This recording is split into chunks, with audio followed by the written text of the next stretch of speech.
wabarakatuh. Perkenalkan, nama saya Emma Jatnika dari Unit Kerja SMK Negeri 4 Tasikmalaya.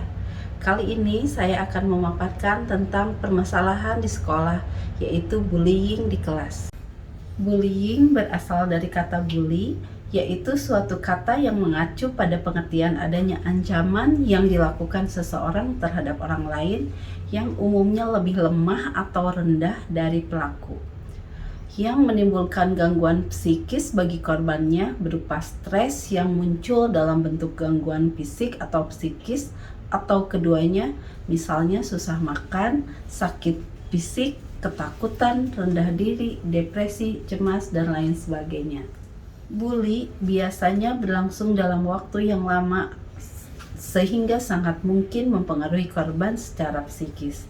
Sebenarnya, selain perasaan-perasaan di atas, seorang korban bully juga merasa marah dan kesal dengan kejadian yang menimpa mereka. Ada juga perasaan marah, malu, dan kecewa pada diri sendiri karena membiarkan kejadian tersebut mereka alami.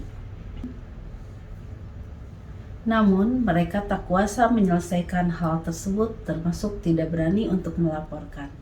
Dengan penekanan bahwa bully dilakukan oleh anak usia sekolah, perlu dicatat bahwa salah satu karakteristik anak usia sekolah adalah adanya karakter egosentrisme yang dominan, sehingga ketika suatu kejadian menimpa dirinya, anak masih menganggap bahwa semua itu adalah karena dirinya. Egosentrisme adalah segala sesuatu yang terpusat pada dirinya. Bullying sepertinya sudah menjamur di kalangan anak sekolah, baik antar teman, kakak kelas, dan adik kelas, bahkan guru sekalipun, tidak terlepas dari perilaku bullying ini. Tindakan bullying bisa terjadi di mana saja, terutama tempat-tempat yang tidak diawasi oleh guru atau orang dewasa lainnya. Pelaku akan memanfaatkan tempat yang sepi untuk menunjukkan kekuasaannya atas anak lain agar tujuannya tercapai. Sekitar toilet sekolah, pekarangan sekolah, tempat menunggu kendaraan umum, lapangan parkir, bahkan mobil jemputan dapat menjadi tempat terjadinya bullying. Beberapa hal yang dapat dicermati dalam kasus bullying adalah bagaimana mengenali anak yang diindikasi mengalami tindakan intimidasi di sekolahnya. Ciri-ciri yang harus diperhatikan diantaranya: 1. Enggan untuk pergi ke sekolah. 2. Sering sakit secara tiba-tiba. 3. Mengalami penurunan nilai. 4. Barang yang dimiliki hilang atau rusak. 5. Mimpi buruk atau bahkan sulit untuk terlelap. 6. Rasa amarah dan benci semakin mudah meluap dan meningkat. 7. Sulit untuk berteman dengan teman baru. 8. Memiliki tanda fisik seperti memar atau luka. Beberapa hal yang dapat dicermati dalam kasus bullying adalah anak menjadi korban. Tanda-tandanya: munculnya keluhan atau perubahan perilaku atau emosi anak akibat stres yang ia hadapi karena mengalami perilaku bullying anak sebagai korban.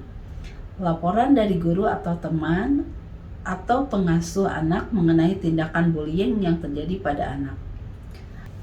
Anak sebagai pelaku.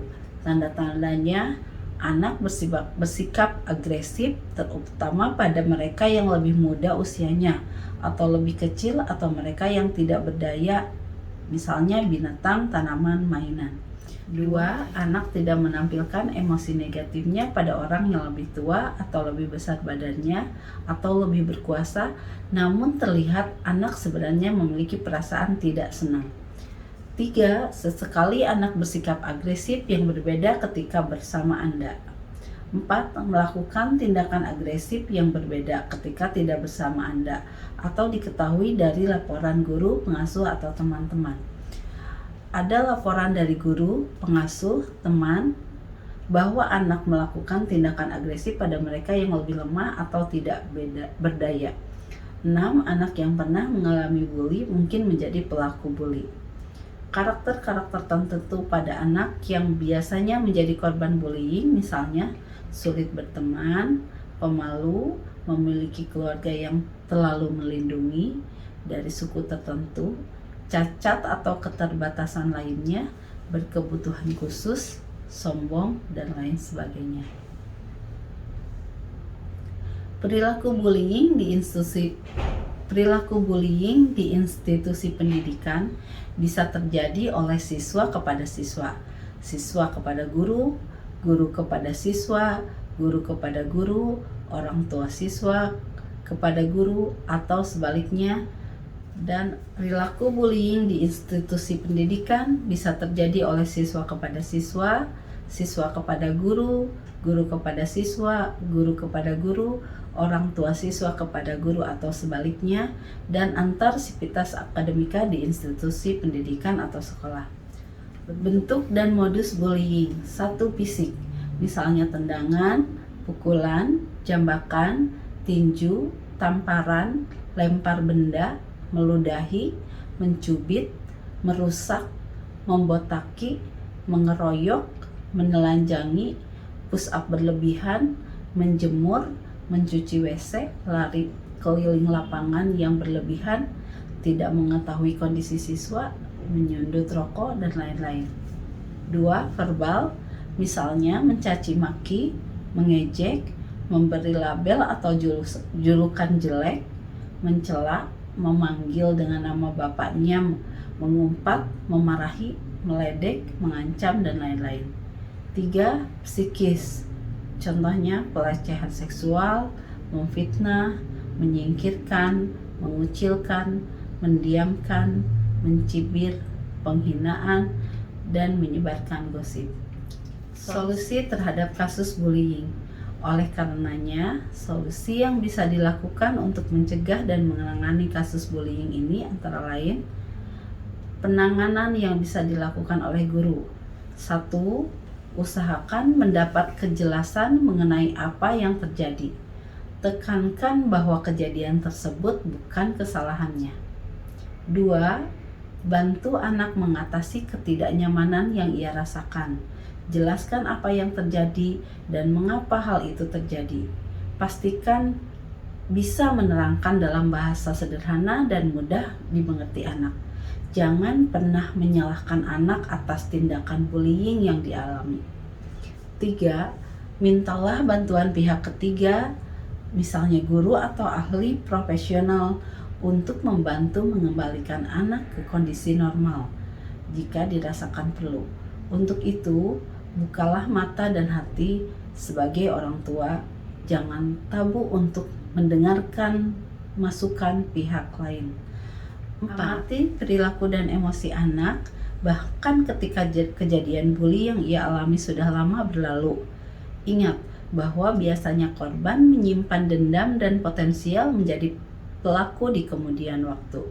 Bekerjasamalah dengan pihak sekolah, misalnya guru. Mintalah mereka membantu dan mengamati bila ada perubahan emosi atau fisik anak. Bila ada, waspada perbedaan ekspresi agresi yang berbeda yang ditujukan anak di rumah dan di sekolah. 5. Binalah kedekatan dengan teman-teman anak kita. Cermati cerita mereka tentang anak kita. Waspada perubahan atau perilaku yang tidak bisa. 6. Minta bantuan pihak ketiga, misalnya guru atau ahli profesional, untuk menangani pelaku. Pencegahan buat anak yang menjadi korban bullying. 1. Bekali anak dengan kemampuan untuk membela dirinya sendiri, terutama ketika tidak ada orang lain yang dewasa, guru, orang tua yang berada di dekatnya. Ini berguna untuk pertahanan diri anak kita dalam segala situasi yang mengancam atau berbahaya. Tidak saja dalam kasus bullying, pertahanan diri ini dapat berbentuk fisik dan psikis. Pertahanan diri fisik seperti bela diri, berenang, kemampuan motorik yang baik, bersepeda, berlari, kesehatan yang prima. Pertahanan diri psikis, rasa percaya diri, berani, berakal sehat, kemampuan analisa sederhana, kemampuan melihat situasi sederhana, kemampuan menyelesaikan masalah. 2. Bekali anak dengan kemampuan menghadapi beragam situasi tidak menyenangkan yang mungkin ia alami dalam kehidupannya. Untuk itu, selain kemampuan mempertahankan diri secara psikis, maka yang diperlukan adalah kemampuan anak untuk bertoleransi terhadap beragam kejadian. Sesekali membiarkan namun tidak mendampingi anak merasakan kekecewaan, akan melatih toleransi diri. 3. Walau anak sudah diajarkan untuk mempertahankan diri dan dibekali kemampuan agar tidak menjadi korban tindak kekerasan, tetap beritahukan anak kita kemana ia dapat melaporkan atau meminta pertolongan atas tindakan kekerasan yang ia alami. Bukan saja bullying misalnya, terutama tindakan yang tidak dapat ia tangani atau tindakan yang terus berlangsung walau sudah diupayakan untuk tidak terulang. 4. Upayakan anak mempunyai kemampuan sosialisasi yang baik dengan sebaya atau dengan orang yang lebih tua. Dengan banyak berteman, diharapkan anak tidak terpilih menjadi korban bullying, karena kemungkinan ia sendiri berteman dengan pelaku tanpa sadar bahwa temannya pelaku bullying pada teman lain. Kemungkinan pelaku enggan memilih anak sebagai korban karena si anak memiliki banyak teman yang mungkin sekali akan membela si anak. Sosialisasi yang baik dengan orang yang lebih tua, guru atau pengasuh atau lainnya akan memudahkan anak ketika ia mengadukan tindakan kekerasan yang ia alami. Penanganan buat anak yang menjadi pelaku bullying. 1. Segera ajak anak kita bicara mengenai apa yang ia lakukan. Jelaskan bahwa tindakannya merugikan diri dan orang lain. Upayakan bantuan dari tenaga ahlinya agar masalah tertangani dengan baik dan selesai dengan tuntas. 2. Cari penyebab anak kita melakukan hal tersebut. Penyebab menjadi penentu penanganan. Anak yang menjadi pelaku karena rasa rendah diri tentu akan ditangani secara berbeda dengan pelaku yang disebabkan oleh dendam karena pernah menjadi korban. Demikian juga bila pelaku disebabkan oleh agresivitas. Demikian juga bila pelaku disebabkan oleh agresivitasnya yang berbeda. 3. Posisikan diri kita untuk menolong anak dan bukan menghakimi anak. Sekian pemaparan tentang bullying di kelas. Semoga bermanfaat. Terima kasih. Wassalamualaikum warahmatullahi wabarakatuh. Jadi, stop bullying di kelas.